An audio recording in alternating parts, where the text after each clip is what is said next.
do vegetarian or anything. I don't know, you know, vegetarian would just be like all kinds of vegetables, sort of like Subway has a veggie delight and everything.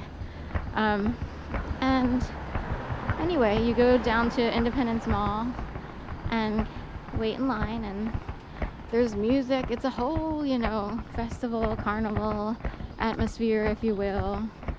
All kinds of stuff going on to celebrate America's birthday. And of course, this is the birthplace of the nation with the Constitution, Independence Mall. The Constitution was drafted, ratified, written, debated here, right here in Philadelphia, which is a Greek word for, actually, City of Brotherly Love. Can you believe that? Philadelphia is actually a Greek word, and it actually means the city of brotherly love. So, oh gosh. I think root words should be a basic part of education for people in, you know, anywhere from 7th grade on up, when people really start to expand their vocabulary. And if kids understood that every word, I didn't learn this actually at the appropriate time period as far as I'm concerned. I guess Delaware's public school system was a little bit substandard, but it is important to know, like, often Latin and Greek are at the roots of a lot of words.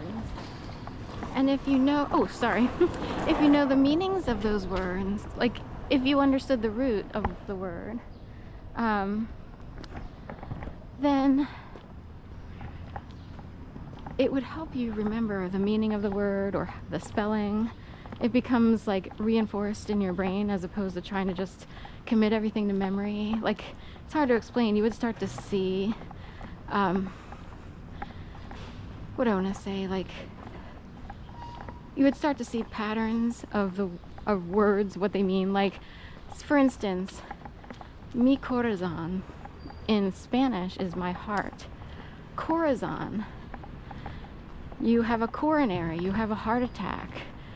You see what I mean? Like, if you know certain medical terms are derived very often from Latin root words and or Greek, mostly Latin.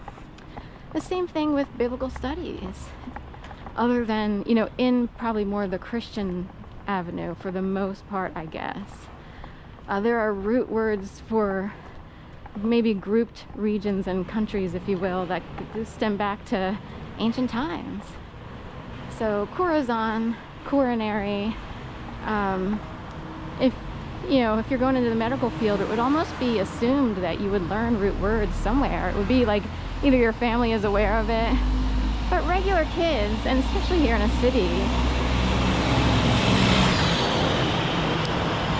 with packed public school classrooms, it might not come up. I don't know how vocabulary is taught, but it would be extremely helpful if vocabulary could be taught by root word meanings and to be able to connect those root words to whatever. So that's an easy one. If you were to learn Greek letters, Delphi in the middle of Philadelphia would be part of that, you know, association of remembering what things mean.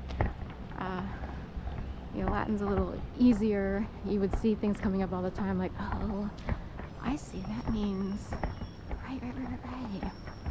I'll have to get out a list sometime and list of words, but corazon, and even in Spanish, and then you learned at least like 1 or 2 words in Spanish. Mi corazon, my heart. So anyway, pattern, if you really get into language, patterns start to emerge, and you see it across Romance languages, if you will, French, Spanish, and so forth and so on. Italian, whatever. So it's a little thing to remember. I'm walking east here on South Street. It's very quiet.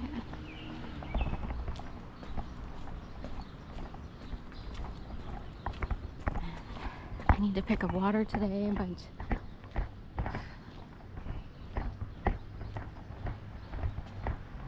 trying to figure out what time to do that. There's, Whole Foods opens at 7, Trader Joe's at 8. And I had a whole plan.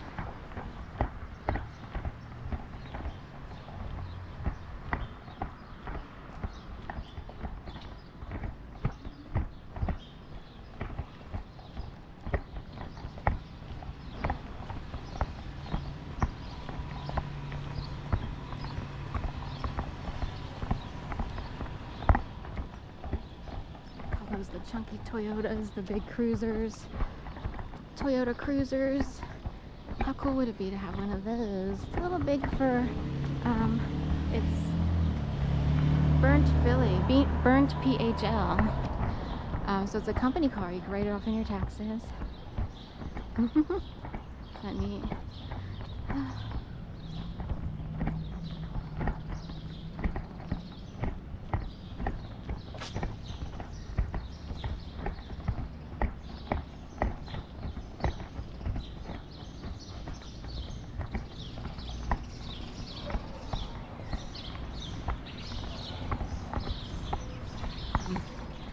We had, like a week and a half-ish of cooler temperatures and some rain in the mix. But I think that lucky streak of cooler weather is behind us, and starting today, things will heat back up and go to high 80s or low 90s. And that'll continue until like maybe next Wednesday or Thursday. Somewhere there might be a rainstorm to cool things off later next week. And then back to normal summer weather, which is why I'm out here super early before it gets too hot. Palisade here and Mariner next to the Acme.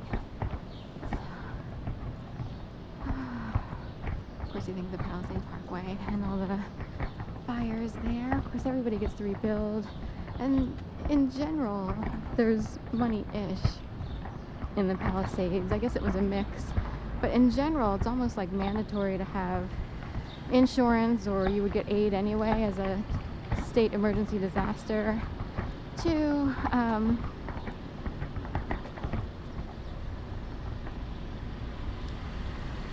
rebuild. So look at that. And I think it's interesting that when all these houses were burning down and there were these huge fires, how many people knew immediately that they would be able to rebuild and that they would get emergency funds to rebuild, and how many people worried, like, what am I going to do? Where am I going to go? Like, it didn't dawn on them that they'd be able to rebuild. So anyway, and then it would dawn on them later after like a day or two of sheer panic, like, oh my god, if you don't have family, then you got to stay in whatever shelters they provide in. That's major Suckyville, you know what I mean? No one wants to wind up in that situation. City Gal, Black Audi.